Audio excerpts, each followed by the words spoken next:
we should answer kind of an obvious question, and I'm going to ask it. All Are you right. ready for this? I know that you have young children and you may be blind, but We'll see. who are you? Who is Cole Medeiros? Oh man, that's a question I'm still trying to answer. Um, well, my name is Cole Medeiros. I have been just a lover of games for many years. I think it really kicked off with board games and early computer games, and it took me a while to figure out the reason why I actually like this stuff is because of the stories that it creates, whether it, at the table with friends or just what happened in the game that you can then talk about. Especially, I started getting into role playing games, and I realized very quickly, people don't say, "Oh, remember that time my character did whatever." No, they say, "Remember that time I climbed into the cave and I fought the dragon." And there's something about that sort of collective storytelling that Hmm. really appeals to me, and those are the games I tend to be drawn to. Also, stuff that even like Magic the Gathering, you've talked about a lot, and like that. When I saw that game, I remember being like, "What is this?" And someone was teaching me like, "Oh, the cards tap, and that matters." And I was like, I'd never seen that mechanic before. But then I immediately was like, "Well, how do you build a story out of what's happening here?" And this idea of wizards summoning creatures out of the lands and calling them to battle. Um, the story is what drew me in, and I've been kind of in love with all games that can help me tell stories or live stories ever since. So, It's interesting. I am reading a book about Genghis Khan. I read books a lot on purpose, and I like it. But in his time, he's a really novel. Like he kind of designs a close to ideal world, like our vision of how we wish the world would work in a population. uh, And he like still his religion is basically like spirit based in that way of like spirit of the mountain, spirit of the water, uh, and it's just a very human way to connect to the world around you and to appreciate it, right? yes. And so that was an interesting tell. That's a book I would require you to read if I were your professor or your parent. But as you're an adult, do as you wish.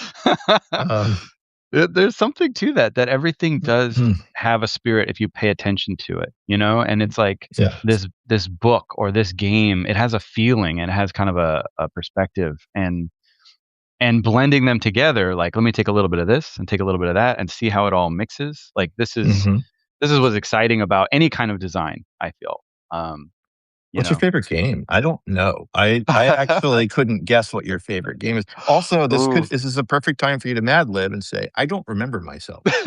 Hello, Let's Heather see. Martin. I am Heather cool. Martin has joined. Oh, That's fun. hello. Should we bring her Um, on? I don't know. She might be painting and all dirty, but let's invite her in. Hi, Heather. Yeah, my favorite game.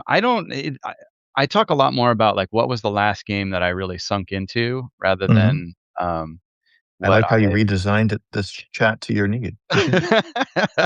um, I was recently spending a little bit of time with my folks, kind of helping them with some stuff, and I had time to sleep, and I had time to think about games I wanted to play, and so I brought a handful of solo games that things I've been meaning to get into, but just never had the time or table space for. They're sitting behind me actually. One is called Nemo's War, Okay. and it's a solo game where you are Captain Nemo going on an adventure, but it's very strategic and tactical, and every action matters. And you're like, do I go attack that convoy of ships to be anti-imperialist, or do I explore for treasures at the bottom of the sea? I don't know. I've got all these strategies I'm doing, and that's a really good game. So I Hmm. messed around with that a little bit. And there's another one actually. It's called The Mission. It's a little bit obscure, but it is the history of the Christian church from crucifixion to crusades Wow. in You a know how board to game throw a form. party. Yeah, exactly. What do you do for fun, Cole? I don't know. I sort of learn rules for fun, I guess. But one of the things that's really interesting about it is they took what is essentially a tower defense game. Um, I think it's based on another game called like uh, Hills and the Warriors of the Hills or something. Um, and they took a tower defense game where you have different lanes reaching out from Jerusalem, but it's about a war of ideas. So there are heresies that pop up, and you're trying to press your beliefs along these different paths and maintain them, and all these things happen, like these historical events. And one of the things I think is really interesting about that game, as well as a couple of other ones I've been playing recently, is they take historical events. There's another one that's all about like the Napoleonic Wars, and they give you room to like make a story of your own, but then the major events still occur and they affect your character within this space. So in the Napoleonic game, I think it's called Legion of Honor. You are Mhm. just a soldier in battle, and random stuff happens as you go on crusade or on your campaigns or That's really your. cool. It's such an interesting game, and you sit around the table and we drink wine and eat cheese and put on It's classic built for French. camaraderie, like, Yes, by nature, right? I it love is, that. and That's yeah, I love that whole design. it's really neat that they took something that's historical though, and the historical events still happen, but you're not really sure when they're going to happen or who will be affected by them, and it just tells a beautiful story, and you learn something at the same time. So it's kind of fun and silly, but interesting. So those are some that I've been playing recently. Okay. Yeah, I feel, I could ask you so many questions. I'm pretty excited for this call. I even Yeah. told Cole ahead of time. I moved the meeting twice, and then this morning I was like, "Hey, I wanna reschedule to the same time we've already scheduled." And so thank you for your patience. Yeah. But I how many games have you made now? So I'll tell your story from my perspective, okay? All right. Okay. You have published your own games. You have kickstarted your own games. You were at Zynga early and worked on 3 of its biggest and most successful games, at least. You went to Jam City and you worked on games there. You were kind of like, I'm going to try being a product person for a while. Mm. And now I don't know if there are leaps and you can correct me. You continued, I think, doing Kickstarters. You played drums at some point. You did a I play do at play some drums. point. You were Yep. an actor in like a two-person play. And now you're like the head of business development and operations for Stardew Valley. Is that right? Yeah. Did I get it right? That's I pretty accurate. Yeah. the thing I'm most interested in is Gubs, actually. Like your Yep. first game is Gubs, right? Mhm. Mhm. Yes. How did you get into making it? Like I saw it in stores and Y whatnot. Like Yeah. I'm really curious because anyone who's starting out who like, how did you do this? Like, how did you know what I mean? Like Barnes& and Noble is Yeah. a pain. My books are not in they're on the website now, but like it's not trivial. It's a lot of Yeah. work, right? Like, Yeah. what made you do this? How did you get started on it? Like, who are you? That's a good No, I question mean, again. it's so cool that you did it. This is before I met you, but I think Yeah. it was all you were like, "Hey, yeah, all my games are in stores." You're a real games designer and a real Thank you. enthusiast for games, so walk us through Gubs. Sure. I was just a long journey that started very humbly where I think I was like 11 or something when I drew some little characters on these little cards, and we said, "Hey, this is kind of fun. It's got gubs, it's got mushrooms." I realized much later a lot of the iconography is inspired by things like Legend of Zelda and Mario, like Mario Mhm. Kart. You know, there's just a lot. Those games all have these like symbolic things, like rupees or mushrooms or stars, where you just see them and you're like, "That's a power up," and I love it. Yeah, I And mean, they're wonderful. yeah, they just have this kind of It's like fruit in nature, right? You're like, "Oh, yeah, there's a blackberry on a yes, tree," and you're yes. very I will survive until Yeah. the next time I Exactly, and you encounter wanna this, pick it yeah. up and collect them and use them, and they just make the game a lot of fun. So I kind of and I think also Gubs is sort of inspired by Magic, the idea of putting down cards in front of you, playing them against your opponent, playing them on you, and, kinda creating these card combos of, like, you can play as many cards just from your hand as you want and do kind of crazy stuff, and it's fun. Um Anyways, we played it for years just on little index cards. We redrew it several times, and people just made suggestions as we were playing. They said, "Hey, it would be kind of neat if it had a card that countered that one card." And you're like, "Oh, that's a good idea." And it would go in. And you would just play and play and play. and it just sort of organically evolved. Um, it's funny. Originally, it had one card in it that said "Game Over." It was just a shock, right? And you were like, "Oh, that's just how it works." And my my dad said, "You should add two more, just so there's three, and you kind of get a little warning." And that ended up being the most genius mechanism ever because it increases the tension. Even though this is silly light game, oh, the first one's out. Oh, the second one came out, That's and it really cool. it just works, and it's very simple. Um, so at some point, I said, "Hey, we should really make this look real." And I found a company, I found an artist. It was a friend of mine, and he drew some cards. Uh, I remember the very first set, I was like printing them out at like Xeroxing them on pre-punched cards and hanging them up and spray painting them to dry them. I mean, it was a very manual process to make like 10 decks. But originally, then we printed about 1,000, and I was like walking them around to game stores saying, "Hey, would you put these on your counter just to see if anybody would buy them?" And they were like, "Okay, kid, maybe." And I've been there, yeah. yeah, and they It's just not the most fun position to be no, in. they just were like, "Oh gosh." And then I would get a phone call a week later. They say, "Hey, do you got any more of those decks? They've been selling really well." And it kind of just organically became this thing. So I very quickly sold out, and I was thinking, well, now what do I do? Like, I don't really have a way to support this, but I want the game to be out there. And then a company called GameRight reached out to me, that, "Hey, we'd love to do it." It took about 2 years, I think, from that original call to the art and their whole schedule of making the game. Um, and then they released it at the New York Toy Fair. I think that was, oh man, I don't know, 2012 maybe. Mhm. I don't know. Again, the memory is gone, but but So this is while you're at Zynga and doing this. You're at Zynga at 2011 because I remember you very well because I worked with you. But yes, that was when I joined Zynga. But I think Game Right happened because I remember when you were living in there. a tiny little apartment nearby Zynga Oh, okay. and being on the phone with Game Right, going, "Wow, this could be kind of cool." Mhm. Um, and then they made it happen, and the game was out, and it sold really well for about 10 years, which is unique, I think, for kind of like a small, simple little card game.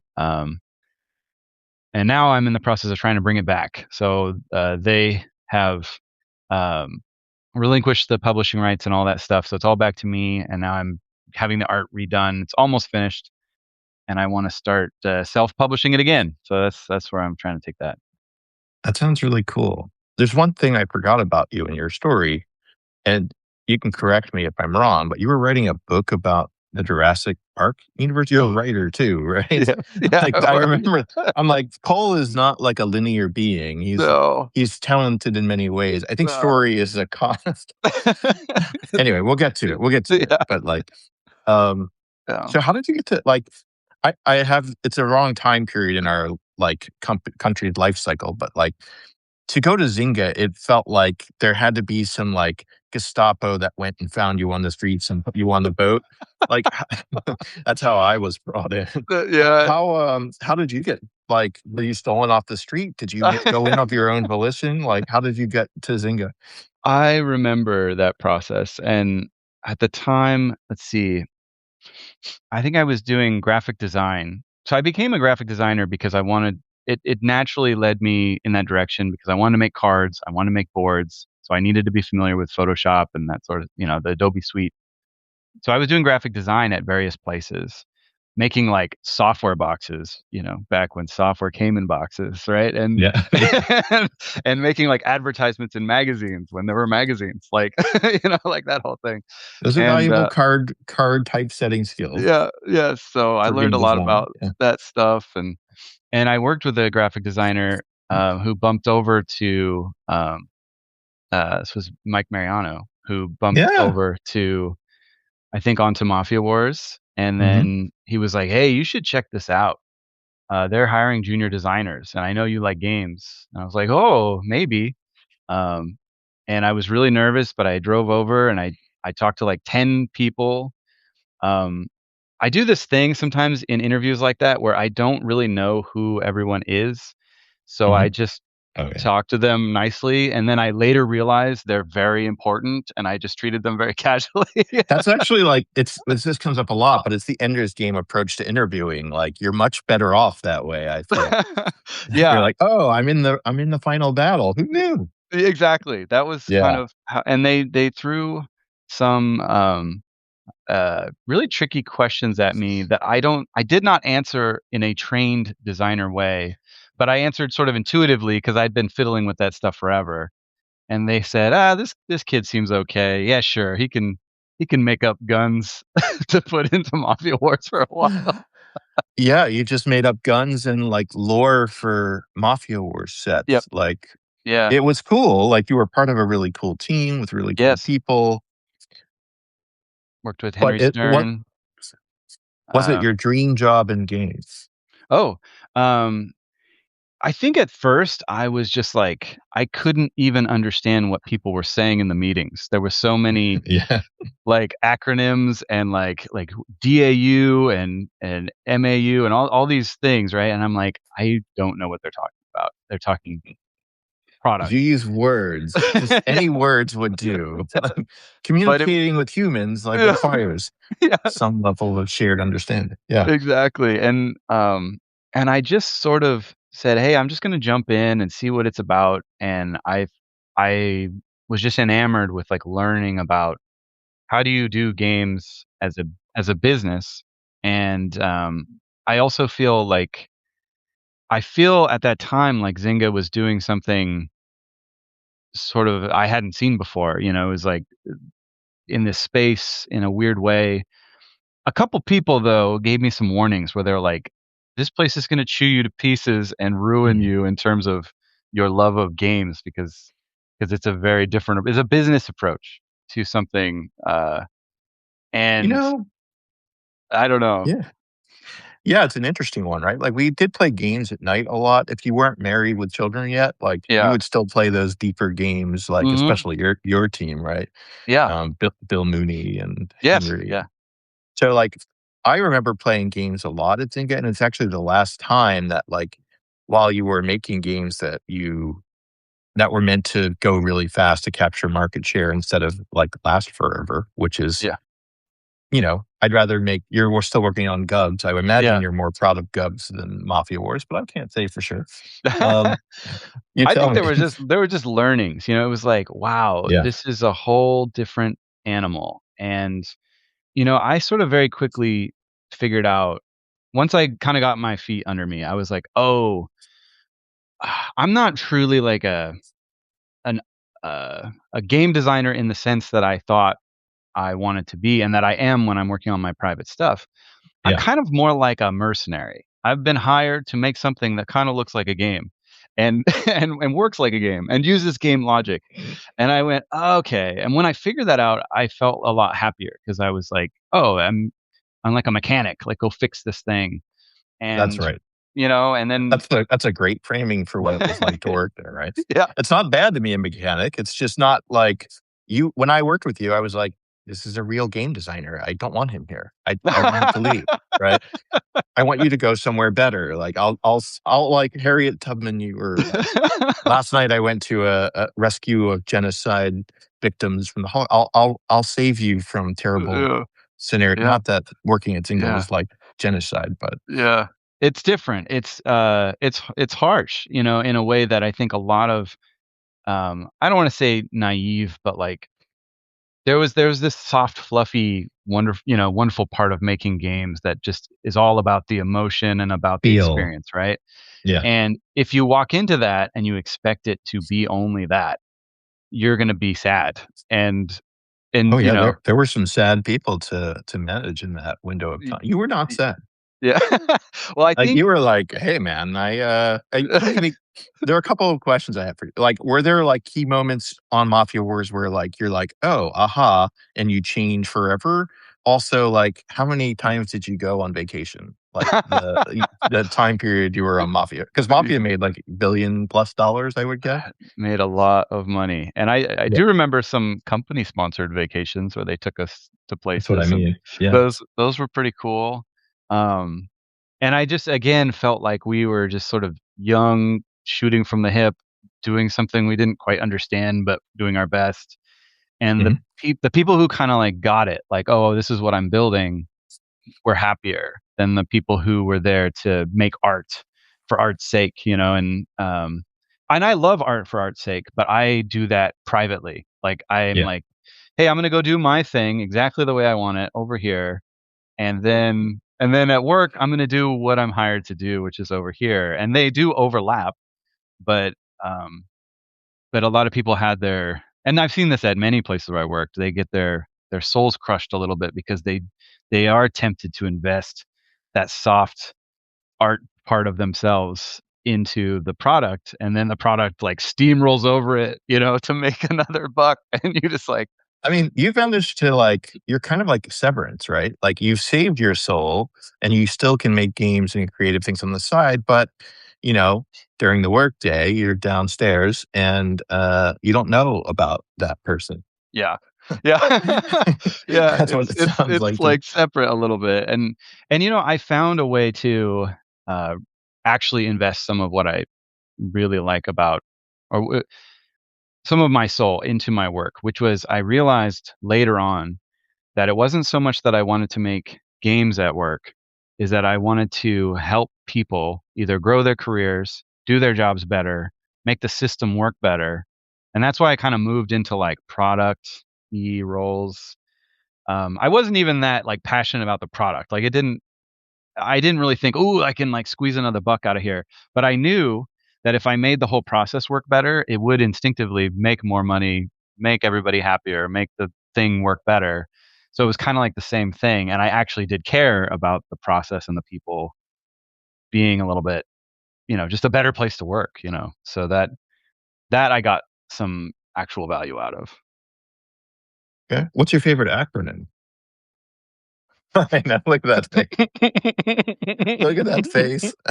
I should just make sure to ask the silliest questions whenever you drink I'm gonna drink coffee, but not tell you about it. My favorite acronym. Oh, man. Yeah, there's so Oh, many good man. ones. Well, we always chuckled. I felt like somebody would always chuckle when anybody said "our poo poo." Yeah. Yeah, I mean, And I don't even it's really not remember what an average revenue per user per something. for paying user call, act like you were there. Some of those faded away, like Gandalf, like, "I have no memory of this place." But That's your brain protecting you. yeah, I think so.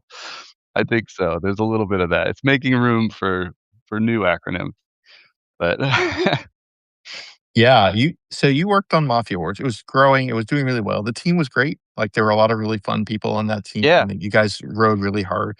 I like that team a lot, and, I sat my company was acquired, referring to my earlier reference, and so we were split into Treasure Isle and Cityville, and I ended up going Mm, from A to B, but we sat right next to you guys. So we got to mhm. experience what success was like by, coming over to your all hands meetings and celebrating. Got it. Yep. Um, we had success too, but we weren't allowed to appreciate our successes. Um, only Mafia Wars in Farmville. Oh, no. It was a weird place to work. It was very It like was. meritocracy, is charming if you're fortunate enough to be in a winning position, which we were on Cityville, but I don't know Yeah. that we would call it fortunate in retrospect. Mm. How did you get to Cityville after Mafia Wars? Did you have a Oh, yeah. choice? I didn't have Um, a I had a choice. Colleen, after Treasure Isle, I'll let you answer the question because sure. this is Yeah. you get to No. talk to. But, like, I had a choice of I had to go to Farmville or Cityville, like, for whatever reason, they were like, "Nope, you have to go to one of these, like, pressure cooker most Oh, important places," and so, uh, I had to choose. It was like, go work with people I knew well or go work with the best functioning team. And I don't know if there was a right answer. mm. And, I can't go back now. But what about you? How did you end up on Cityville? I'm trying to remember how it all went down because I just feel like at some point Mafia 2 sort of spun up, Oh and then yeah. there was a question of, are you going to Mafia 2 or are you going somewhere else? I don't I don't think it was like, "Oh, we need to downsize Mafia," but it was like they wanted to sort of spread some of the resources around, I think. And so I don't know I think my choice was between Mafia 2 and City. I think And you did all right on that. yeah, I liked, the folks I was working with, such as yourself and, the There's a others. Sammy and Tatum. There's a Yes. fun Yes, team. damn We had a yeah. fun team. Yeah, it Yeah. was a little bit intimidating because it was a big team and there was a lot of processes in place, and I feel like every time I move to a new thing, there's this time of figuring out, like, what is going on? How do you do this? Like, I know what I know and I'm good at certain things, but I was still like, sometimes people would explain things to me or they would be coming at me like a systems designer, and I'm not strong, well, I should say, economy. I'm not Yeah. strong economy design. So they're explaining how these vast economies work, and I'm like trying to. Have you played the Stardew Valley board game? I have a couple times, yeah, actually. So Cole made that board game, and it's all about complex economy. So it's funny to Hmm. hear you say that. What do you mean? There is evidence. Yeah. Yeah. But yeah, I know what you mean. There's like the quant based, like you should be an engineer coding up how you want your economy to work and make sure it's Yeah. validated. Yeah, it's different. I think there's just different approaches. Like some people I've seen, there's a designer named Lauren Hernandez who blew my mind watching her like make these really complex spreadsheets that could, you put one thing in and it's calculating everything, and everything has different weights and factors, and I was like, wow, this is awesome. This is really, really cool. I don't know how you do this. And I'm glad you're here, Lauren. Yeah. and yeah, we worked together really well, I thought, because I was a bit more like content, story, theme, context, and she has a lot of that too, but we were working together at Storm 8, and she would just really handle a lot of that economy design. And when I'm making games, I just approach it totally differently. I'm like, okay, each character has money. Well, let's just give them all $10 and see how that feels. And then it's like, oh, Mhm. it's too much. Okay, let's reduce it, or let's cut the things they're buying. The These, Sid Meier, uh, cut it in half or uh, double it and yeah, until it's right. that's kind of how I approach it, and it's not very mathematical. And in fact, if you like, I played the Stardew board game a lot to try to make sure things were good, and I think things are pretty good, but it's possible. I've seen numeric breakdowns of all the math that goes into the decks of cards, and somebody says, "Well, this one's a little heavy and this one's a little light in terms of whatever you can get out of certain things." And I'm like, "Yeah, that's just that's like the fingerprint that I leave on the clay of that it's a little bit bumpy. It's not perfect, but it is crafted as closely as I can to make a good experience." Yeah, it's funny to me. So I did this my book project, I put it out quickly and I got really great feedback from folks like Josh Kermond and my Nice. friend, like 10 people, like Mike Elliott. And then I took every piece of feedback and I was like, yeah, you're right. And changed like 1,000 things. And then I like updated them live and then put them out. And I thought it was a lot more like a startup and a lot more like a company that's trying to iterate and learn fast. Mhm. But it felt right to me. And I wonder a little bit if like, are there games doing that now? Like Mm. Ford games that allow you to like print new versions and update somewhat quickly online? Are there Um, communities doing that? in, like, the board game space? Yeah, Um, I've because it's like mostly like data, right? yeah. I'm not sure if I've seen a lot of that, because usually, I mean, there is iteration between, like, printings, Mhm. um, but I think it's typically harder to do, because it's a Analog's faster. yeah, um so it's like, I mean, for work, like, I'm working with Concerned Ape, and his whole thing has been iteration since the beginning. Yeah. And so there's patches and updates, and in the digital space, if you just keep doing that, typically whatever you're doing just gets better and better, and Yeah. that's kind That's of right. been the experience.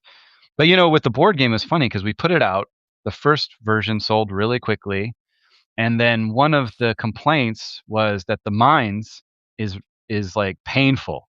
Like, can be a really painful experience getting down to the bottom of the mines. And I was Mhm. like, I played this a lot and it can be tough, but I've never experienced this like overwhelming sense of impossible dread that some people were saying. So I went back through and I looked at all the cards, and I did find out of 40 cards, there was about 15 of them that were pretty miserable. That if you got, and you could have a run where you get all 15 of those cards Mhm. and your experience is just miserable. And But again, I was thinking at first mathematically, okay, I need to just run it. I need to adjust these cards, run it 1,000 times, and increase the numbers somehow so that it's a better experience.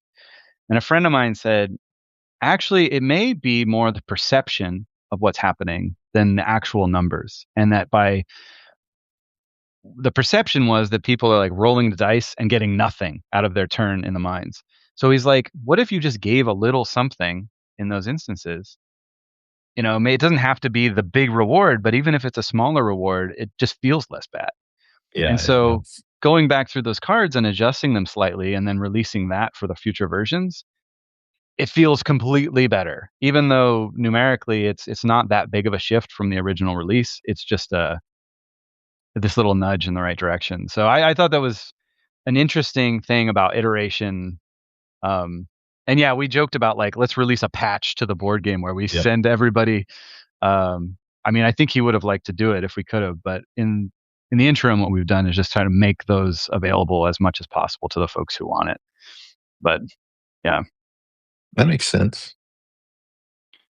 Yeah, so you leave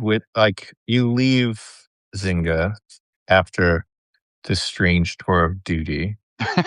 Yeah. You're rewarded for it, and then, like, you go off into other types of digital games. Did it change, or was it still that kind of business first gaming? Did you like how long did it take you to get back to, like, kind of making art as a job, Mm. if you know what I mean?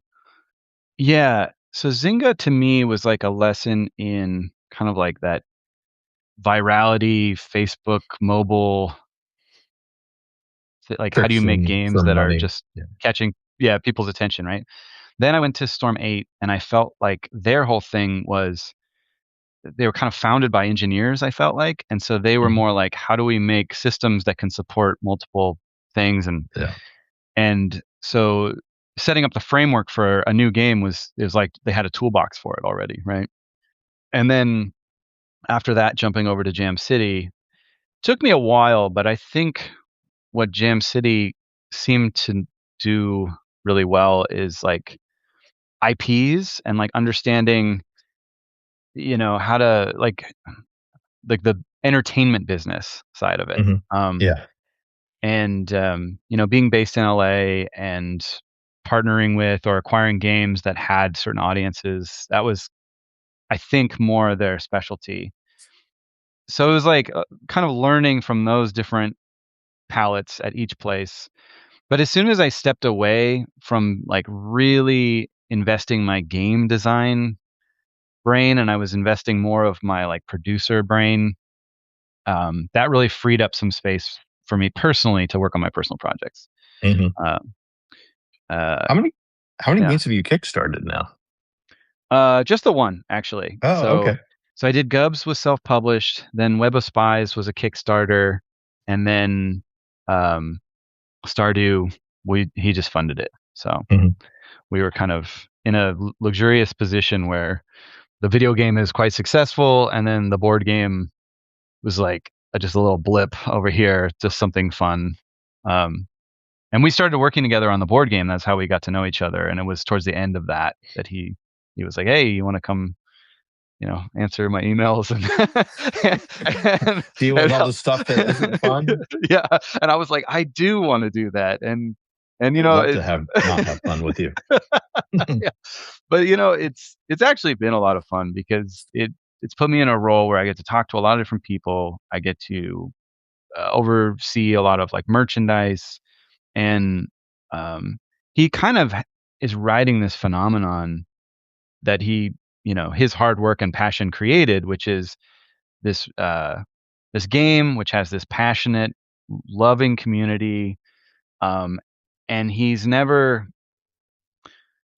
like never wants to exploit it, or do he just he's like, no, I made a game, I want it to be fun, I want the community to be taken care of, I just want to keep making it or other games. Hmm. And so it's extremely pure, I feel, Wonderful. compared to where I've been in the past, which is a little bit more like, how do we make more money, How do you, like, hide your fangs in the conversations with him? Like, do you ever drink his blood and sell it to his fans? Or, like, you know what I mean? I just How do you feel control yourself? well, it's funny because it took me a while to shake off some of the habits of the past, right? Where I said, Yeah. for example, we were talking about the board game in the beginning, and I said, "Hey, what's your target audience? What's your target demographic for this game? This board game?" Yeah. And he was just like, let's just make a board game we like to play, Yeah, yeah, and yeah. hopefully other people will like to play it too. And I was like, like it's so simple and obvious, and I had not forgotten that approach, but I've been sort of trained not to go that way. Yeah, that was the book project for me. This whole project, including these conversations, it was like, let's just make something I like instead of, some project for Netflix or Yeah, some IP holder. And I do think there's like that is where a lot of great products come from initially, yeah, solving a need, and ideally it does like map, but it's usually like not. It's really funny how different groups solve different problems, but yes, um, they're not all right. But I do like the field based approach a lot. Having worked in both like quantitative forward and field forward environments, like yeah, you know, uh, it's far more rewarding for me to have the magic conversations than it would be to have the like code red Cityville no, sure, conversations, right? yeah. Like it's not they're not even it's weird that they come in the same lifetime. You know what I mean? Yeah. Um, it's Yeah, weird. It is I pretty know weird. what you mean. I feel, it's tough because I think in the world of business, it's often like, "Hey, we're not necessarily trying to make a project, we're trying to make money. The project Mhm. is like the thing we're gonna sell." Um, or what's a need we can fill, and then we'll, like, figure out what the product is to fill that need, and it's just a very different approach when you say, I want this book to exist, or I want this game to exist, and I see it, and I have a couple of those in my head where I'm like, I want that, and I've never found it or seen it or played it, and I don't know how to make it yet, but I've tried a few times, and I'm gonna keep trying until it gets made by somebody else or me. What's your bucket list at this point? Like, ignoring your present setup, like, just, like, what does Cole Medeiros wanna accomplish in the next 20, Mm, 30, 40 years? I well, didn't put that on the list yeah. of topics that we would talk about today, so let's Uh, force ourselves through yeah. it. There's a couple of things that come to mind. Mhm, I love Star Trek, and mhm, I took a while to figure out what it is that I love about Star Trek so much, which is the exploration, the camaraderie of genius individuals working together humbly to solve problems, not always through conflict, the diplomacy, the exploration. I might have said that already. Uh, and I want the Captain Picard simulator. I want to play a game where like or even just being part of a crew. Maybe you're not Picard, but having that, I always think of next gen and be like, oh, that crew is so just like this cool set of characters, and some of it's about what's happening outside the ship, some of it's about the ship, some of it's about the relationships, and all those things. I just think that would be so cool in whatever form, whether it's a tabletop game or a video game. Um, I've tried to make it several times. and I've gotten pretty close a few times, but still working on it. Mhm. Um, one of the inspirations I started playing these solo tabletop skirmish games. You Okay. can basically play a game where you have a set of 5 characters, which you've randomly generated, fighting random battles against other random enemies, and you kind of see how it plays out. And it's like tactical, like you're measuring how far they move, how far they can shoot, what do they get. I played one called Five Parsecs from Home. That's like sci-fi kind of. Mhm. It's kind of like Firefly, is what it feels like. But Sure. when one of your crew member dies or gets wounded, you're like, oh my goodness, this guy's been with me for 3 missions now, and I don't want him to die because he's really cool. Or and then there's another one called Five Leagues from the Borderland, same creator, but it's all fantasy, and it feels like you're playing D&D by yourself, and it's amazing. Um, and You're these, remi oh, go ahead. you're reminding me, a friend of mine just reminded me that, this was a book, that we were reading about 20 years ago. So Aaron Forsyth, who's now the VP of game design on, Magic, he gave me this book one day, which is the Universal Baseball Association, Inc. Uh huh. Um, and it's really spectacular at speaking to how deep an individual can go with like a solo simulation experience, similar to what you're Mm, describing, right? yeah. It was like, you know, he basically goes mad playing fantasy baseball with Oh, himself.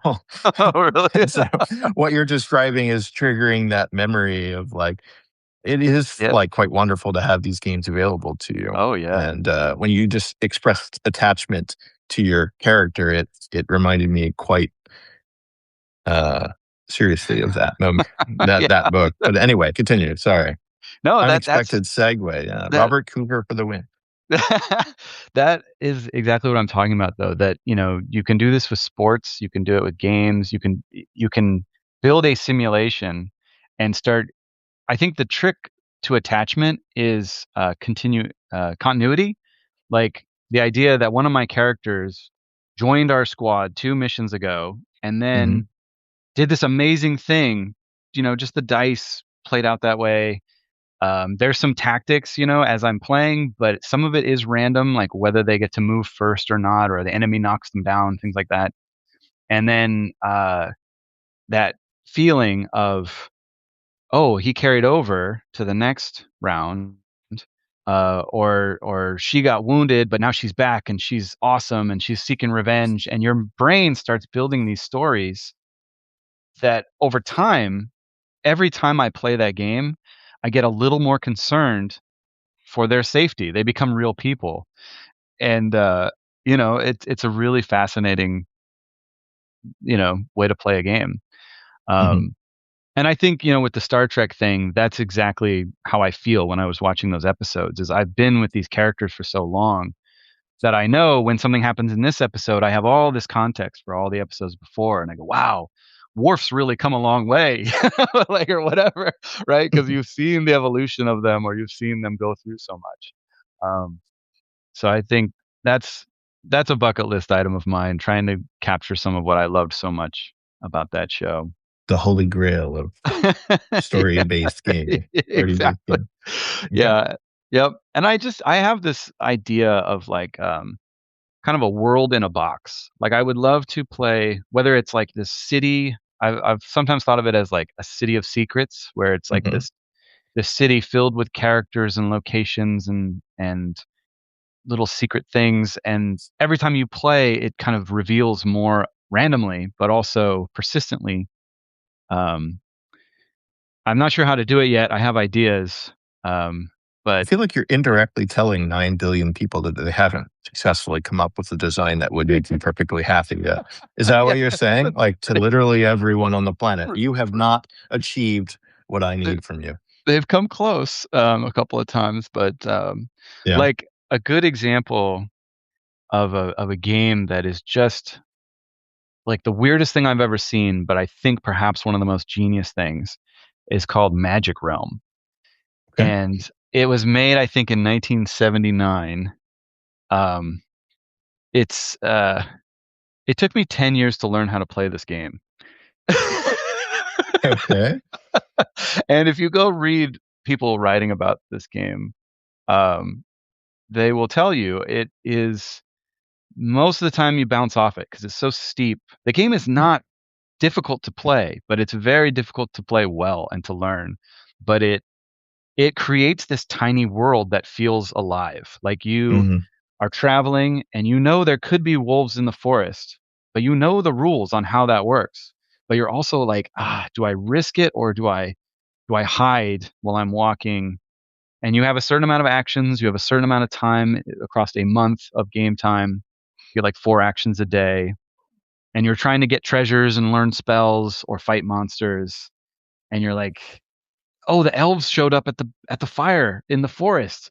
Wow, this all doesn't happen all the time. So like maybe I'll trade with them." And it really creates this living world in this simple little system on your tabletop. Maybe it's just it wasn't time yet, you know? Like, a lot of the algorithms that we use for machine learning and for generative AI, like, they were around on paper, like, 40, Mm, 50 years ago, but, like, compute wasn't nearly where it needed to be for it to be practically valuable, and this game you're describing, it's like sounds like,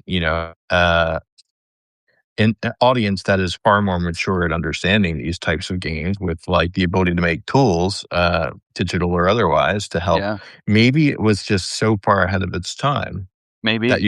you could bring it back. You could probably Yeah.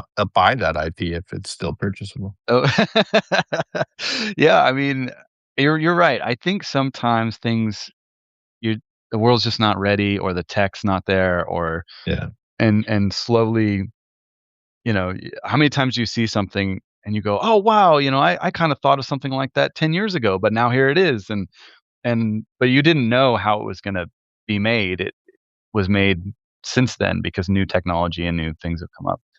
Um, So yeah. one of your bucket list items is making the perfect game, and then which I am fine with. It sounds awesome. What's the other bucket? Like, what beats that? Like, what else is even on that list? That's quite a high Mm. bar, but yeah. I definitely wanna publish a book, so I think it's pretty cool that you went and did that. That's pretty neat. It's fun, man. I like, if I write another one, I might go, like, through a publisher. I have a pretty good idea of what I would write, and I think it's, like, saleable, but, it was a lot of fun to just be like, "Let's go." Like, it's very startup-y, right? Like, self-publishing is, like, startup Mm. versus, like, it's The River versus whatever the other one is. Nate Silver's book, The Uh, Village, I think. The yeah. Village is like when I see people publishing books versus self-publishing, I'm like, "Oh, you're from The Village," and if you Mm. self-publish, you're like a scrappy gambler who's gonna do the work, right? Yes. So it's funny, like, some people, like, they're like, "You didn't go through a publisher? You are a waste of time," and then Mm. I'm like, "You went through a publisher? Like, you're a waste of time." So it's pretty funny how, divided we all are on Yeah. so many important, things. I've heard that before, that they're 2 very different routes, and sometimes people say, like, if you don't have a publisher, you're just kinda throwing a little pebble into the ocean and, nobody's gonna find it, and I think there's some truth to that. But the publisher route also seems very slow, and they might just gobble you up, and then they hand you a pebble at the end, and they've taken everything, So it's Mhm. like Yeah. either way, um, I think Also, like, after working on such cool stuff over time, you get arrogant. yeah, We don't talk about that. Like, when yeah, you work on these things, you're like, I'm gonna just figure it out." You know what I yeah, mean? that's sort Um, of true. you Are you publish f Gubs, like, Yeah. thanks. You've done all these you have, like, a board game, you've worked on big things. You're like, "I'm arrogantly just gonna see if I can figure it out." Yeah, I think there's a bit of a, like, do it yourself, Yeah. um, sometimes it feels more approachable that way because, like, when I think about, like, I wanna publish something I've been writing for a while, and I've considered, the publisher route, and it's there, it's something you could go for, but also it's like I could just upload it to Very Kindle. easy. You know what I mean? And then It's just very see if easy. anybody wants to read it, like, that's, also appealing to me, so, Yeah, uh, the latter is, like, an interesting one, but, yeah. you certainly can distribute the content at quality on your own everywhere you would want pretty much. The question is, do you want to have PR and do you want to have it in bookstores? Mhm. And would you pay for that on your own or do you want someone else to do it? Um, but like you certainly can go pretty far without those things. And Mm. reality, sadly, is overrated in this regard as far as it. Well, like, Yeah. people have asked me, like, "Would you go," with their games? They're like, "Should I just release it or should I find a publisher?" And I think my opinion is always like, what's your end goal? Like, if your end goal is to get out what you have the way you want it and see how it goes, that's Hmm. self-publishing. If you wanna get it into a lot of stores and get it in front of a lot of people, but, like, make no money and have very little control, those are kind of the routes I feel like. It's best if you just agree to be a superhero up front and brute force things and like figure out the Yeah, solution to get what you want on both sides, right? yeah, yeah, and Like and you it's can you can it's cater it the way you want then, it's right? it's a Like, false binary. Like, yeah, yeah, maybe I it mean is. there are some gaming entrepreneurs who have pulled it off, right? I think Yeah, Justin Gary has pulled it off. yeah. Um, I'll talk to him next week. But he Like, did Ascension and Soulforge, and he has like done it his way, but he's in oh, stores and he's still, nice. it's pretty cool. It's definitely a hard road, but I'd say Mike Elliott did it with Mm, Battle Spirits, uh-huh. coming up with a new card game and having that be on TV. Like he pushed for that to happen, so it's doable. You just need Herculean strength, and Yeah. I've seen people do it, and I'm really impressed with that. One that comes to mind is, it's not on your bucket list. Is it? Can I put it on your bucket list? You're like, sure, cool. just I do it. can't find your brain, but Me neither. didn't try But to trigger that one. but I think it's it's all about priorities. I think you decide what do you feel like you have time and energy for, and then you, like, go for it. And, in my current place in life, I feel like the priority for me so much of it is my kids. And Yeah, so yeah. I'm like, if it's like I can be in the workshop making a game or playing with them, doing something silly, I almost always choose that. And then there's the creator part of me that's like, "You fool, you have limited time. You can only make so much stuff and you have to dedicate some time to it." But I'm like, "Yeah, but I'm building them right now. And then I'll Yeah, build my that's stuff next, when they go to high school and don't wanna hang out with me so much anymore." You no, know? I think that's like the story. We've talked about parenting a lot on these calls, and I think it's important to think about you know, how you leverage technology games and like invest in them. But like your framing of it is like the way I think I like 100% overlap with that, right? Like Yeah. your investments in them are like your job right now, right? Yeah. I Yeah. think you just have to choose. Like, you have to, because 'cause I've heard some people be like, "Oh, I didn't get anything done today. All I did was, like, run my kids around and do groceries, and I didn't get anything done that I wanted to do." And I'm Hmm. like, "Well, I see that perspective, but, like, you kinda have to want to do, like, realize that you did do something. It just wasn't the thing maybe you were thinking about." Like, you were thinking about writing your book. Yeah. And that's tough because you're trying to balance different projects and stuff. I just somehow figured out that, like, you really can only have one thing that you're working on, like, as a project.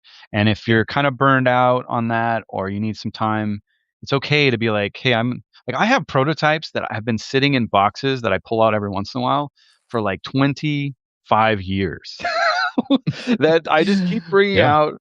I paint them again and then I play them again. And I go, nope, not quite right. And they go back into the shelf. And I try not to feel bad about it. I'm like, maybe they will never become something, but working on them will inform something else. So it's like, Yeah. That's right. um, when I was working on my book a lot, like, I have gone through a couple drafts of this vampire history story, which I'm How excited. far is it? Like, yeah, is it like something you could submit to an editor now? I was told that, yeah, I could publish it right now by Ooh. a published author. So I said, "Oh, that's very cool." Mhm. But it's not what I want it to be yet. It's close.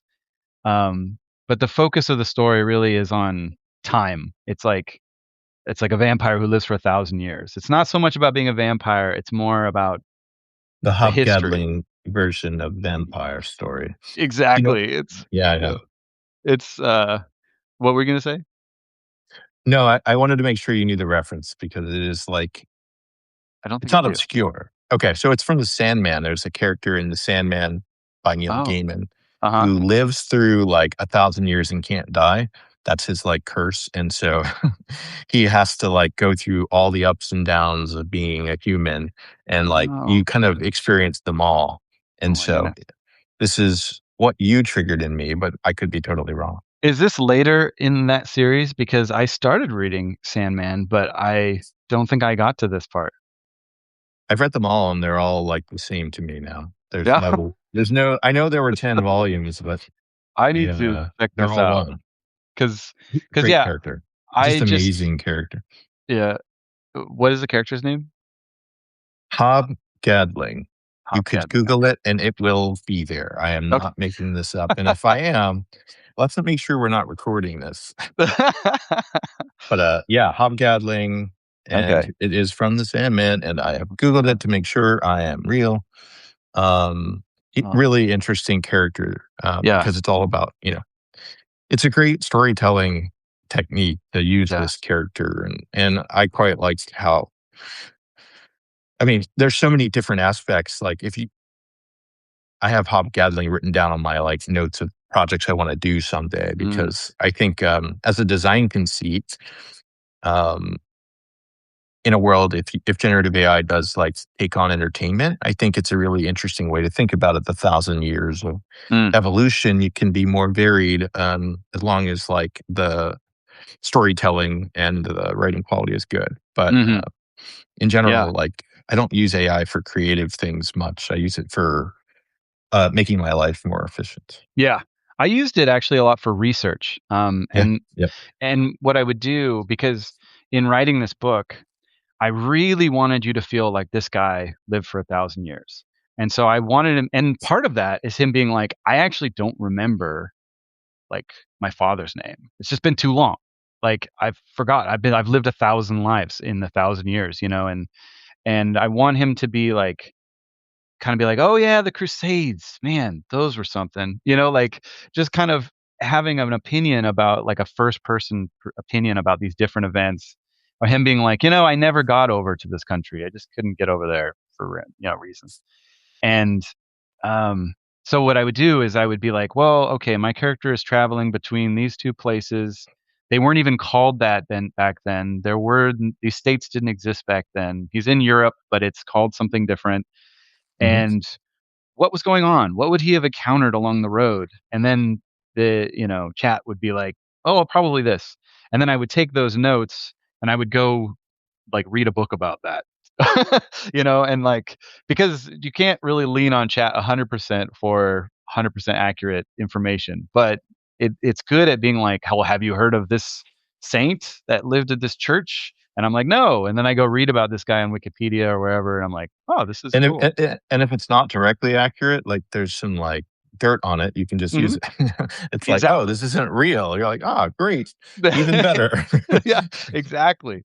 But I wanted to see a vampire who goes to like North Africa and spends time in Tunis and goes to South America before Europe goes there. I mean, goes all over the place to these different places and um, in settings that I've not seen done before, and telling us about the world in a way that like historically, but like it's also fiction, obviously, and I'm just making stuff up, but I'm trying to do it in the framework of what really happened. And so, Plausibility. yeah, it's been really fun. I think the story is really good, but it's kind of a little wandering because it takes place over a long time, and I'm trying to tighten it up. Okay. Yeah, I don't want to tell you this, but when you said the word Tunis, I thought, could you say that 5 times fast? I was like, that sounds really hard. And I held on to that the lingering thought until you wrapped up. But if you're listening to this elsewhere, that's the challenge to you. We're not going to do it. It would be embarrassing to do it, to try to do that on a live call with professionals. Um, so yeah, like as a parenting banker who is thinking about all of your time and money that you could be, I like thinking about your kids. Like, what are you doing with Yeah. your kids to like? How do you think about games? How do you think about entertainment? How do you think about technology? And like, what Mm. do you want them to experience before they leave you into teenager no dumb, which is happening soon for us. Oh, man. I think I just want them to get some of the joy that I got out of, like, there's certain games that when I played, I went, "Oh, whoa," and I saw the possibilities, and it Hmm. felt magical and endless. Like, I still feel that way, when I You're like play. looking for Narnia, but through games. Yes, Yeah, exactly, yeah. like, Hmm. Legend of Zelda: A Link to the Past. I have never beaten that game on purpose because because to me, it is just this infinite, endless, amazing place to Minecraft be. is that way for me. I don't Yeah. care about beating a dragon. I just want to have my chickens and make eggs. Yes. My bounty grows. And that wonder is what I got out of games that really informed me, and when I kinda was like, "Oh, I can make things like this, or I can." It's this endless possibility. Hmm. Um, I was playing Stardew Valley with my oldest daughter, Piper, and she was, like, running around in the grass chasing butterflies, and I was thinking to myself, "There's nothing you could do with the butterfly, like, it's just a sprite that's running around through some grass," but she was like, "Yeah, but it's fun, like, I just wanna chase." You need to like show her the spreadsheet with like the timers and the resources. Like, what are you doing, kid? Chasing a Exact butterfly. No. And then I went, "Oh my goodness," like, it was that moment from Hook, like, "Peter, you've become a pirate," you know? Like, I lost the Yeah. magic, and I couldn't fly anymore, and I was like, "Oh my goodness, this is what games are about," and I I just I wanna share that wonder with them, and then, with board games and card games, the the fun of finding the strategy or figuring it out. I mean, Piper was playing Hive with me. You Yeah. play that Yeah. game? And I haven't yet. Yeah. it's really good. It's like chess from another planet. And at one point she's like, "Dad, you could block this move I just did." And I was like, "What?" And she's like, "You could move the ant around it." I was like, "Oh my goodness." And seeing their little brains kind of just click one notch higher for themselves and then against this dusty old brain, I was like, "This is awesome." Like You know? lift taking off. I Yeah. ho Yes. And I really, in terms of technology, like, I think there's some words of caution because we don't know how some of this stuff plays out. Yeah. Like, how much should kids be engaging with ChatGPT at 7 years old, right? And what should they be told about its use? I mean, my daughter was sitting there talking to it, trying to estimate the values of stones that she found, and I'm Hmm. like, "Okay, it's interesting for them to become familiar with it," but, uh, I guess we just have to kind of be guides as much as we can Yeah. along the way. Yeah, I have the Transformer paper printed here. I read it like in grad school about a decade ago, and so I just intend to read it word for word, and expect them to understand the impact. No, it's it is funny to try to explain what's going on in total. But yeah, we basically don't allow our kids to do anything other than play with rocks, pretty much. Yeah. I think there's some value to that because I Yeah. think the technology is sort of pressing in around us, and it's so all consuming of your attention. Like when you sit down on a Switch or an iPad or a phone, it can do everything. It can give you all this stuff. And for children, they're just like, more, more, more. You And mean like 48-year-old children or yeah, all levels. Yeah, because it's we're dangerous, yeah. yeah, our brains are these little, caveman brains that are built to just get attached to certain things. And we know because we worked in this industry that was trying to capture attention, By design, yeah. and it's just part of how it works. But I think there's ways to responsibly do it. Like, uh, I think, you know, not to grandstand or whatever it's called, but like I think Stardew Valley is a good example of something that, I it's think it's got really good. It's one of the games I let pacing. my kids play, yeah. Yeah, it's slow and it's thoughtful and it's, there's something in the music, there's something in the gameplay. There's words in it, lots Yeah. of them. Yep. Yeah. Exactly. And like that Piper's reading, I'm like, "Hey, you can play this, but you have to read the dialogues out loud to me." And she's reading and she's doing math, figuring out how much this stuff costs in the game. And so I think there is value in that, but Mhm. I would, if I had my choice to let Piper play Stardew Valley or go run around in the field behind my parents' house, I would choose the field every time because she's going to Yeah. have plenty of time to sit on a screen in her lifetime, Yeah, I don't know if you've hit this yet. Like, my kid is, like her friends are on Roblox, and Roblox is trying to get all of your time and trying to ask your parents for money and, trying to get you to ask. And so, like, the kids are often, like, a reinforcing loop, and my answer to my daughter is, "I don't want you to have friends." No, I'm just kidding. But, like, Roblox can't be a part of it. Not often anyway, like, maybe a half hour on a weekend, but, like, that thing is staying in, like, the safe. Mhm. I because and it's not because the experiences are bad necessarily. Some of the games are pretty fun, but it's all of the claws that are the real problem. The thing that Yeah. makes you wanna spend all your time doing it is the reason I don't want you to do it, Yeah. because even adults can't really defend against it. Let's be frank, like, adults can't stop it either. No. And the tricky thing about all of these things, all of these services is that they are not 100% bad, but they are Mhm. this like delicious, maybe even wholesome wrapper, and then inside there's something that is very addictive and dangerous. I mean, a banana split has a banana in it, so It's true. Yeah, it does. It's basically healthy. Um, but and I think this is a common theme throughout all of life where you can have like good movements that also have bad effects, or you can have good groups or good people that also have like bad characteristics. And it's nuanced, right? But Mhm. the nature of technology, with how just it sucks you in, and the idea of like Netflix just being able to skip to the next episode constantly forever, it's like a fire hose in your face. And it's like, I think we were built a little bit to run a bit slower. I don't understand people who use Netflix. Like, I don't have time for that. That's too slow for me. Like, I have, Yeah. like, things so much I wanna do. It's like, Uh, why would you sit down and watch something in this day and age?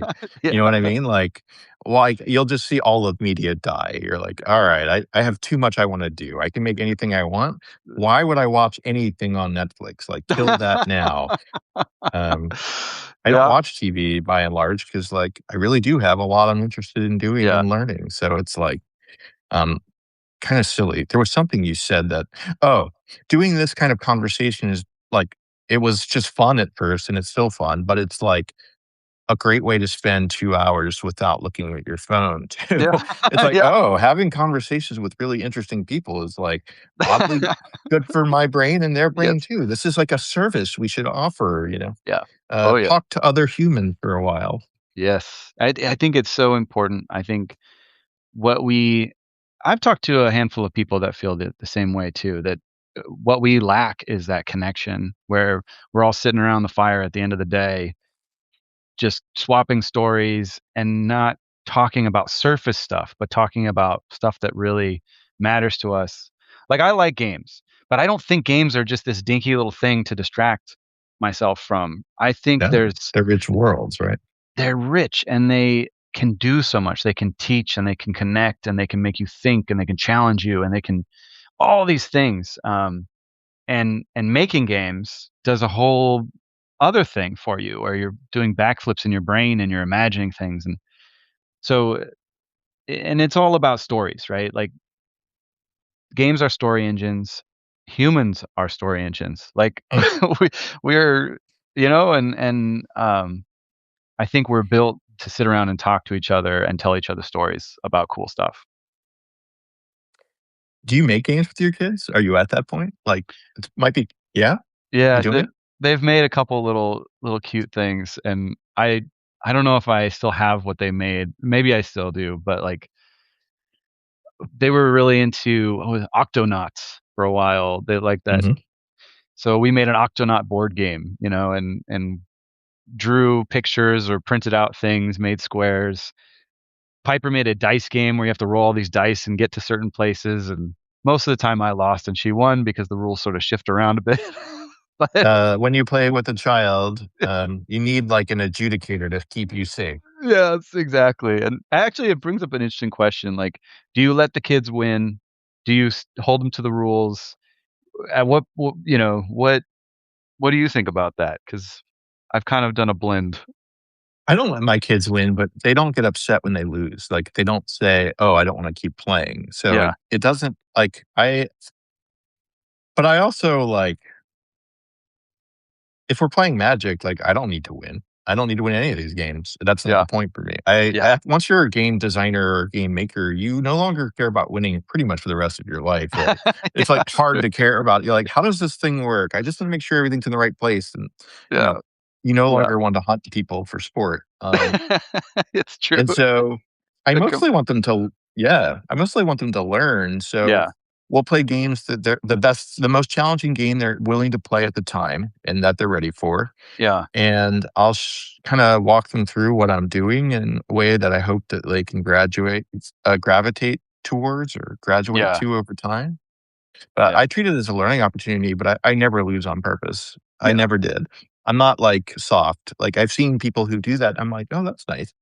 But, like, we live in a reality where, bad things happen. It's So true.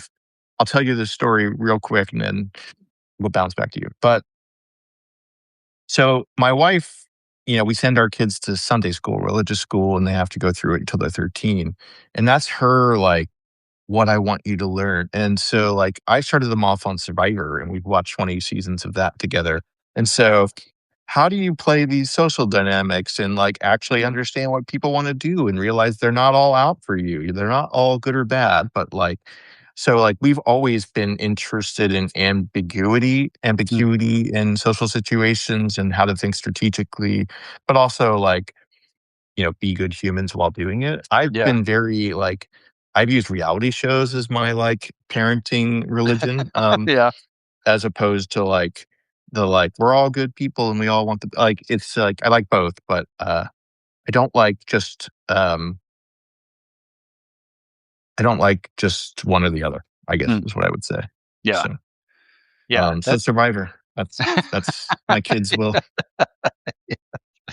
But it's good survive. to know. I mean, like, that you do have to it's funny that you say that because I'm seeing a parallel with my parents where I think my mother was a bit more on the side of, like, be good, be kind, gentle, Yeah.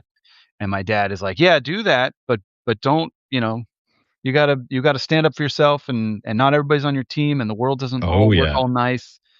And, that's an oversimplification of them, but I think I agree with your approach that there's one half that's like, "Hey, be good.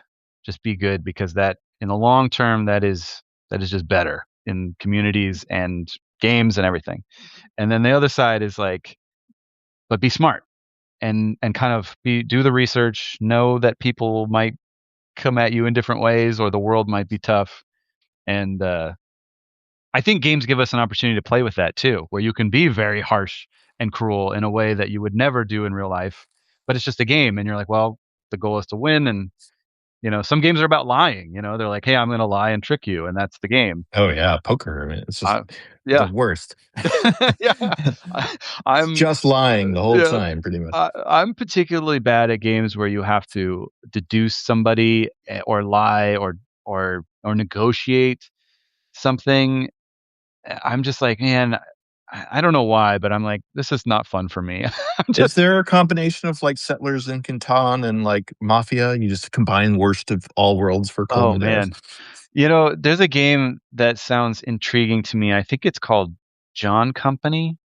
Um, and it's made by this designer named Cole Whirl, who Hmm. has made a handful. He made Arcs and he made Oath and Root, a Mhm. bunch of really great games. A lot of them have to do with like asynchronous forces working against each other, highly competitive.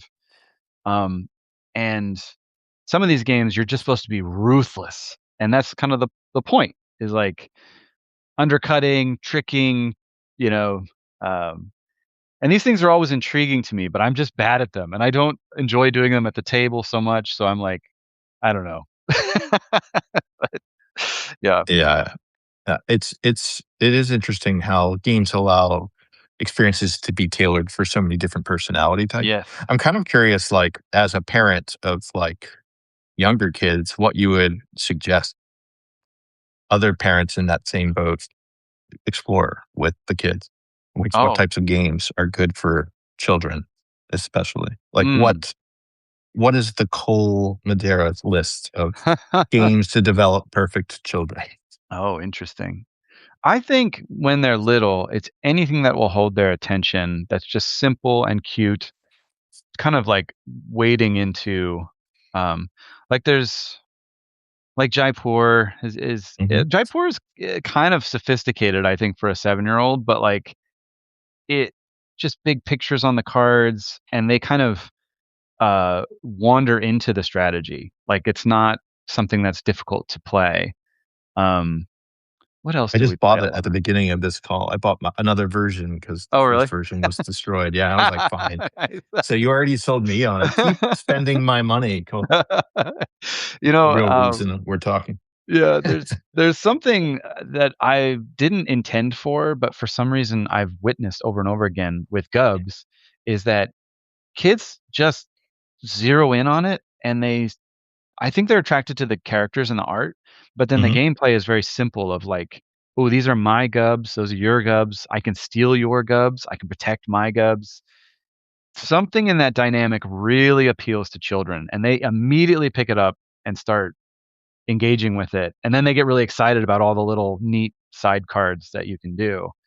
Um, so there's something there that I'm not even fully conscious of. I've just seen it play out again and again, and I think any sort of game that can do that, where the rules are very simple and you're immediately engaging with each other, and it doesn't take a long time, it's a short game, those Mhm. are the best, I think, for little ones. Yeah, we try to play Monopoly with my wife Uh-huh. and some of our family friends, and, like, my feelings on Monopoly are not the same as, like, the population at large. Like, Yeah. I know it's a very badly designed game and don't want to spend my time playing it, but everyone else is nostalgic for it. Yeah. And so we had a bunch of like 7, 8, 9-year-olds playing Monopoly with like a bunch of 40 somethings. And that lasted about 20 minutes. And it was like, let's just turn it off. Let's just Yeah. pack it up. Like it just didn't work at all Yes. because while some of the adults were very attached to trying to win the game, I think not useful. It's weird that that's a game that was played a lot with kids, right? Like Monopoly is like a thing that you think of as like something you do with the family, but that's like a very long and not really playable game. Yes. I think it was just from a time when there weren't a lot of games, Yeah. and I've seen a lot of the old vintage games, and most of them are just a big track. You roll a dice, move along the track, random stuff happens, and then you get to the end and the game's over. What should Uh, be the new version of that? I guess that's what I'm mm. asking, which requires you to have encyclopedic knowledge of all the kids' games that no. What But, is the like, new version? what would the new version of that be that, like, you should actually like, all parents should be equipped with these games, right? It's the new Encyclopedia Britannica, but Oh games man. version. So Oh I'll man. say set. We'll go back Oh, and forth. I'll say okay. set. I love that game. It changes the way you see patterns and, like, see things That's a good visually. one. It's a great logic puzzle. That's a really good one. My kids have a game called Spot It, where it's Oh, I like that game. just simple, just like trying to match the things and do it fast. You know, there's some rush into that. I'm Um, gonna I'm gonna say Sushi Go just because oh you've yeah, said three S words in a row. I feel like you're required to parry with something else, but I think Sushi Go is very simple, accessible, and has a lot of simple learning to it. that's a great one. I think that was published by Game Right also. Um, They make a lot of really good stuff. yes, they do. I haven't played it, but if we have to stay with S's, Sleeping Queens. Oh yeah, it's good. No, you don't have to sleep with that. That was a big game in our house for a while, and I do think it's good for kids. It was a lot of fun. Cool. I haven't tried that one yet, but yeah. Um, there's another one that Piper really likes. It's called Dragonheart, Okay. and it's I think it's called Dragonheart. Dragonheart board game. It is. Yep. Uh, it's so you both have a deck of cards they're exactly the same. Hmm. One's red and one's green, and they have characters on them. So there's like warrior or elf or dragon, and then there's a board, and you can place typically any number of those cards in that slot. Otherwise, the slot will tell you, oh, this one only holds 3 before something happens. And they each character sort of captures a different character on the board, and you're just deciding with your hand of cards which cards to play down when and which Hmm. ones to hold. Or and then there's some little rules here and there that change this up, but that's the whole game. And then you just see who ends up capturing the most points at the end, and she just loves it, and she's really good at it. She beats me all the time, so that's kind of a neat Uh, one. did you play Once Upon a Time? I think that's what it's called. The storytelling game, right? Yeah, yeah. I think my friend Aaron gave that to my oldest daughter. And it was one of the first games we played where I would just use it to tell a story and teach Yeah. them how like it's A, then B, then C, and just you're consistently just turning it. So as a parent, it ended up being they were just constantly entertained, and it was a great way to see that they can be creative just by Mm, using a prop, right? yes. I I love those kinds of things. I have that game, but I've never really played it that much. I wanted to, just It's never good. found. What we did? There's a game called Story Cubes where you roll Mhm, dice and it has a bunch of pictures on the dice. And I had a lot of fun playing that one at parties. Like people would at mhm. first be a little like, I don't want to tell a story, or I don't know. And then you're like, hey, just roll the dice. Just it's like we'll go around and you just tell a little bit of the story based on the picture that you roll.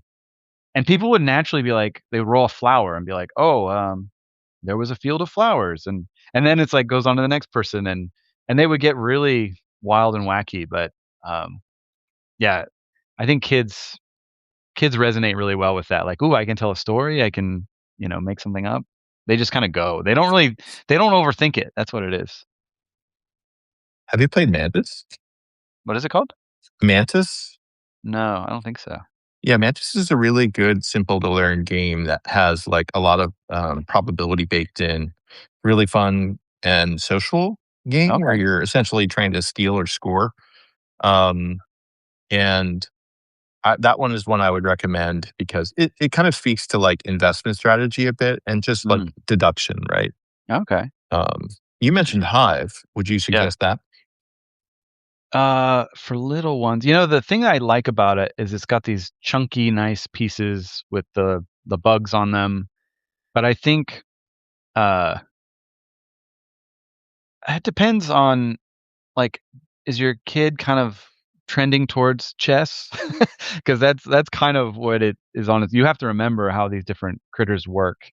Um, and I've even shown that to certain grown-ups who go, I don't really get it. So it's like kind of hit or miss, I think.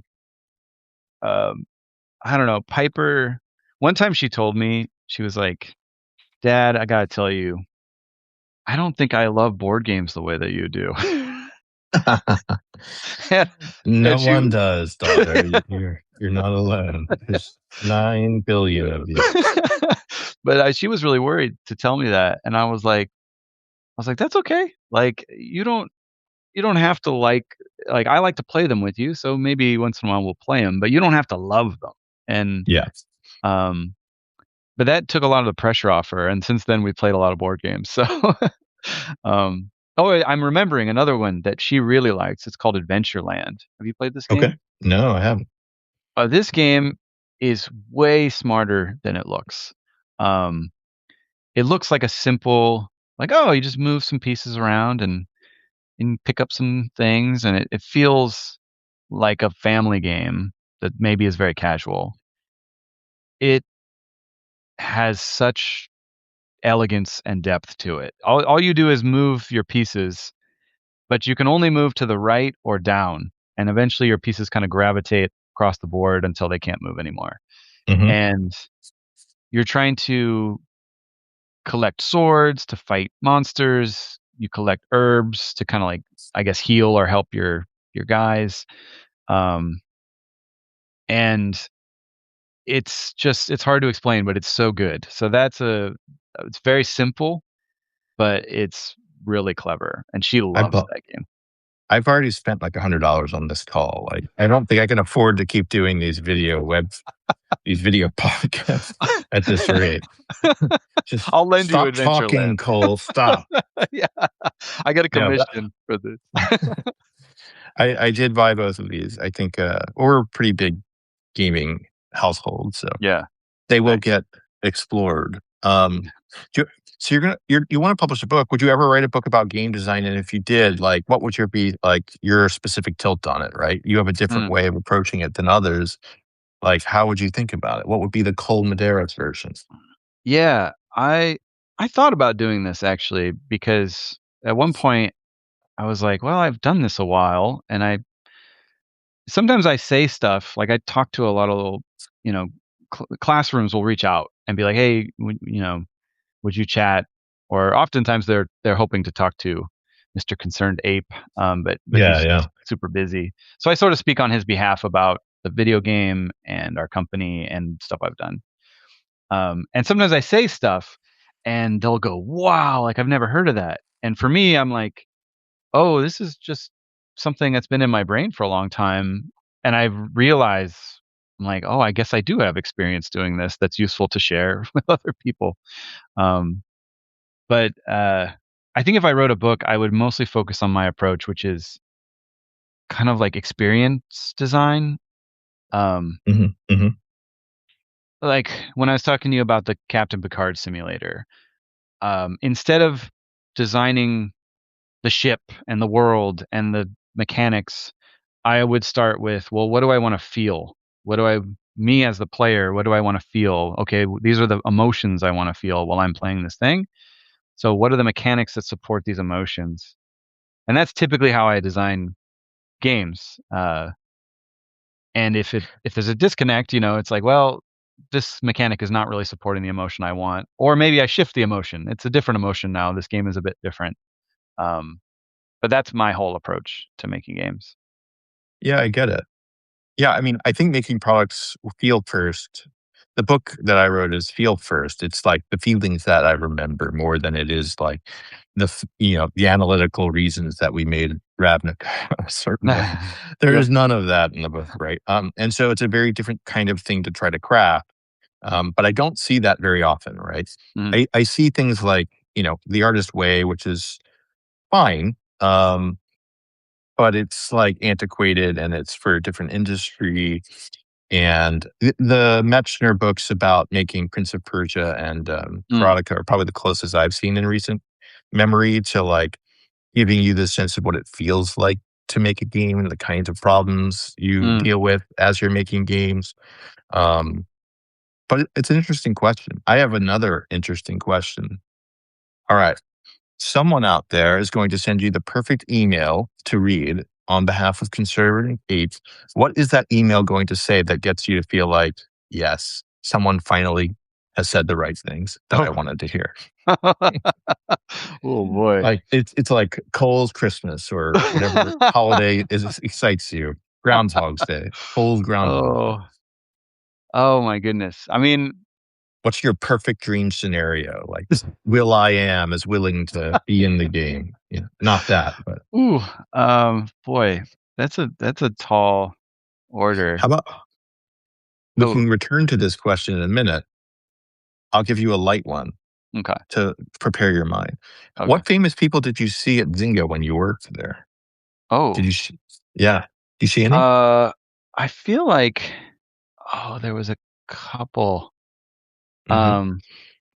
Um, this is one of those like This is one of the easy ones. No, I'm just Train. kidding. I did Train. The Oh, yeah, band yeah. Train was there.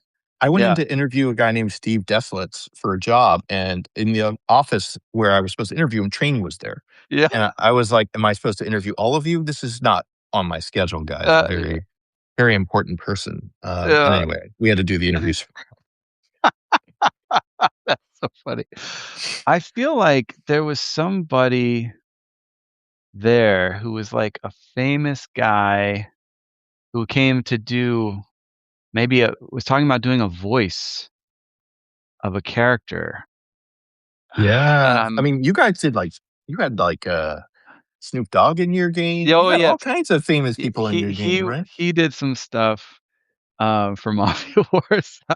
I'll never forget that broadcast where they were streaming it live to blow up that truck in the Yeah, they desert. blew up a truck because of a Remember? video game with Snoop Dogg. And but the funny thing about it was they had this live stream, and then they also were recording it, right, with a bunch of cameras.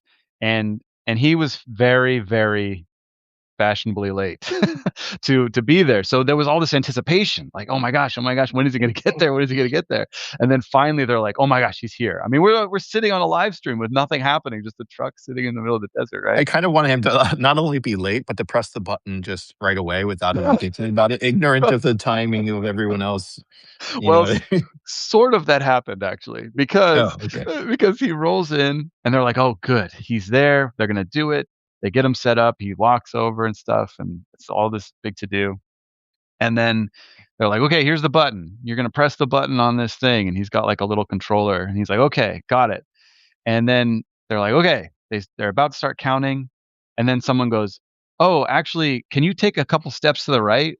And he takes a couple steps to the right, and now he's perfectly blocking the truck on the live stream.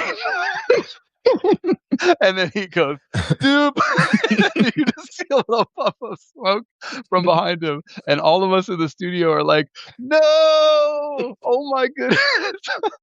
And we were like, "Did that just happen?" That totally but I mean, they had it filmed from other directions, so they played the actual video later, but the live stream was Pretty really funny.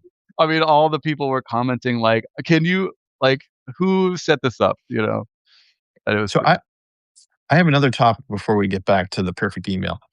So, there's this guy, I think his name's Ted Gioia. I don't know how to pronounce his name. I don't mm, it doesn't matter. And he was saying that all billionaires were kind of artless and they didn't care about art and culture at all. And we worked with like billionaires at Zynga, and I don't agree with him. I actually mm, think that like Mark and Bing were pretty artful, even though they were wealthy, right? Like working at Zynga, they had like a mm. crazy office, right? Yeah. That was not like trying to be heartless at all. Like, do you have any thoughts on that? Like, are all tech Mm. billionaires like artless and cultureless, or like how should we think about that topic? Because I've seen billionaires that like have great creativity and aren't while they like to succeed an awful lot. I wouldn't have thought, hey, they're like completely devoid of any artistic integrity or anything like that. True. I mean, I don't know if I've hung out with very many billionaires, to be honest, but I feel I like mean, you live in San Francisco. it's true, they're around. Um, I think I think that oftentimes it's just like they're just people, and they have ideas, they have stuff they Yeah. wanna do. They sometimes I think stumble into places where they made a whole bunch of money. Sometimes that was their goal all along. And I think I don't know, there's a part of me that's a bit cynical and feels like oftentimes folks with tons and tons of money were after money for money's sake for a long time, and that's why they have tons of money. Yeah. But I don't think that's universally true. Mhm. And I think I've met a lot of wealthy, successful people who got in it because they were very passionate about whatever they're doing and have a lot to say. I think money can sometimes isolate you, like, Mhm. and as you get isolated, you may lose touch with what people are doing on the ground because you just can't walk through that room anymore without like being swarmed or people being nervous around you, or you can't interact in the same way maybe when you achieve massive success. I'm not sure. Feels like a um, good way to frame the next conversation where you're like, "Hey, I'm the last cultured billionaire on Earth. I have great and exquisite taste. I yeah, would love to do something with Stardew Valley. uh, What should we do together?" And, what would mm, Mark Pincus ask for if he wasn't trying to make money? I don't yeah, I think the I'm live not sure. action experience. Yeah, we've had a lot of really interesting offers for a lot of really interesting stuff, Mhm, and there's a concern on concerned apes, and that we have this thing that we feel like we're shepherding. It's this game, this experience that means a lot to a lot of people, and it's for a lot of people. It's not just a game. It's like we get messages from folks saying, "This got me through a really tough time. This was my mhm, therapy, or how I connected with my family." mhm, And so there's this feeling of like, man, we don't want to mess it up. We don't want to attach it to something that's going to spoil that special feeling, like sell out, like we just want to keep making the game and growing the fans. And anytime something comes along um that he thinks, oh, I think fans of the game would really enjoy this. That's the stuff that typically gets through. mhm. Like the concerts. We're like, oh, this could be neat, live That's super concerts. cool. And those have been really fun, and we've traveled all over the world to go to these different locations and see the fans are all excited about and stuff. But I think one thing that I keep thinking about would be really kind of fun is if there was some event or location or something where you could go to a existing pelican town and the characters were there. You could go into the mines. You could, like a live action experience of some type, um, would be pretty cool. Yeah, you're talking about Stardew Valley, the theme park, pretty much. Yeah, yeah, something like I think that would be really neat. It does sound cool. Like, being in a world with those characters and being even, like, the pin trading game reimagined so that it had story depth instead of, like, bauble depth would be Yeah, pretty neat, yeah, because that's a big part of the universe is, like, these relationships with characters, and, like, yeah, my daughter will tell me, like, "So and so is this character, and they're yeah, dating blah, blah, blah," and I'm like, yes, "Well, I don't know anything you just said, but I appreciate that you said it. yeah, Thank you." yep. I think I heard this. I can't remember what the phrase is, but there's certain things that people want different ways into. Like Star Wars is a good example of that.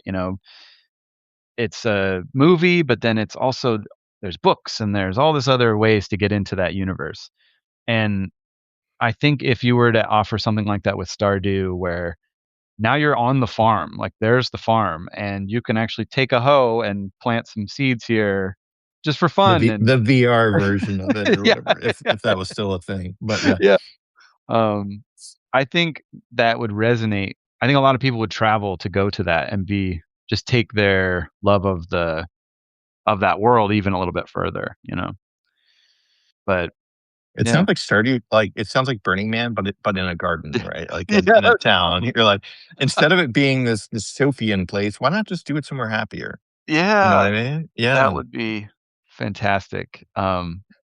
And just gathering people together. You could even play the music in the background while people are hanging out. Like, It's cozy instead yeah, of, like, extreme discomfort. You can ex drink water and it's 70 degrees outside. yeah. Yes, exactly. The Yes. people are just kinda dressed like farmers and friendly to you Yeah, most of the time.